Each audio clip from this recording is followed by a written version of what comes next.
ನನ್ನ ನೆಚ್ಚಿನ ಶುಭೋದಯ ಓದುಗರೆ ಮತ್ತು ಕೇಳುಗರೆ, ನಾನು SP ನಾಯ್ಕ್ ಎಂದಿನಂತೆ ಇವತ್ತು ಸಹ ಹೊಸ ಶುಭೋದಯ ಬರೆದಿದ್ದೇನೆ. ಇವತ್ತು ಅಂದರೆ ದಿನಾಂಕ 1 ಜುಲೈ 2024. ಕೆಲವೊಮ್ಮೆ ನಾನು ಯೋಚನೆ ಮಾಡಿದಾಗ ನನಗೆ ಅನಿಸೋದೇನಪ್ಪ ಅಂದರೆ, ನಮ್ಮ ಜೀವನಕ್ಕೂ ಮತ್ತು ಒಂದು ಗೋಣಿಚೀಲಕ್ಕೂ ಏನೋ ಅವಿನಾಭಾವ ಸಂಬಂಧವಿದೆ ಅನಿಸುತ್ತದೆ. ಅದು ಹೇಗೆ ಅಷ್ಟು ನಿಖರವಾಗಿ ಹೇಳುತ್ತಿದ್ದೇನೆ ಅಂತೀರಾ? ಉದಾಹರಣೆಗೆ, ಗೋಣಿಚೀಲ ಚೆನ್ನಾಗಿದ್ದಾಗ ಅದಕ್ಕೆ ದವಸ ಧಾನ್ಯಗಳನ್ನು ತುಂಬಿ ರೈತರು ಅಟ್ಟಕ್ಕೆ ಇರಿಸುತ್ತಾರೆ. ಇದನ್ನ ಬಹಳಷ್ಟು ಜನ ರೈತರ ಮಕ್ಕಳು ನೋಡಿರ್ತಾರೆ ಮತ್ತು ಹಳ್ಳಿಯಲ್ಲಿ ಜನಿಸಿದವರಿಗೆ ಇದು ಅನುಭವ ಆಗಿರ್ತದೆ. ಅದೇ ರೀತಿ ಗೋಣಿಚೀಲ ಹರಿದು ಹೋದಾಗ ಅದನ್ನ ಕಾಲಿನ ಕೆಳಗಡೆ ಹಾಕಿ ತುಳಿತಾರೆ, ಅಂದರೆ ಕಾಲನ್ನ ಒರೆಸ್ಕೊಳ್ಳೋದಕ್ಕೆ ಇಟ್ಕೊಂತಾರೆ.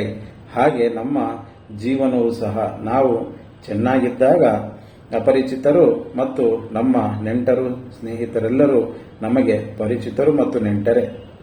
ಆದರೆ ನಮ್ಮ ಸಮಯ ಕೆಟ್ಟದಾದಾಗ ಅಥವಾ ನಾವು ಬಡವರಾದಾಗ ಅಥವಾ ಏನು ಇಲ್ಲದೆ ಇರುವ ನಿರ್ಗತಿಯ ಪರಿಸ್ಥಿತಿಯಲ್ಲಿ ಬಂದಾಗ ಅಪರಿಚಿತರಷ್ಟೇ ಅಲ್ಲ, ಪರಿಚಿತರು ಮತ್ತು ಬಂಧು ಬಳಗದಲ್ಲಿ ಬಹಳಷ್ಟು ಜನ ನಮ್ಮನ್ನ ಅಪರಿಚಿತರ ಹಾಗೆ ಕಾಣ್ತಾರೆ ಮತ್ತು ನಮ್ಮಿಂದ ದೂರ ಇರಲು ಯತ್ನಿಸ್ತಾರೆ. ಇದು ನನ್ನ ಅನುಭವದ ಮಾತು. ಈ ಅನುಭವ ನಿಮಗೂ ಆಗಿದ್ರೆ ನೀವು ಕಮೆಂಟ್ಸ್ ಬಾಕ್ಸಲ್ಲಿ ಹಂಚಿಕೊಳ್ಳಿ ನಿಮ್ಮ ಅನಿಸಿಕೆ ಅಭಿಪ್ರಾಯಗಳನ್ನು.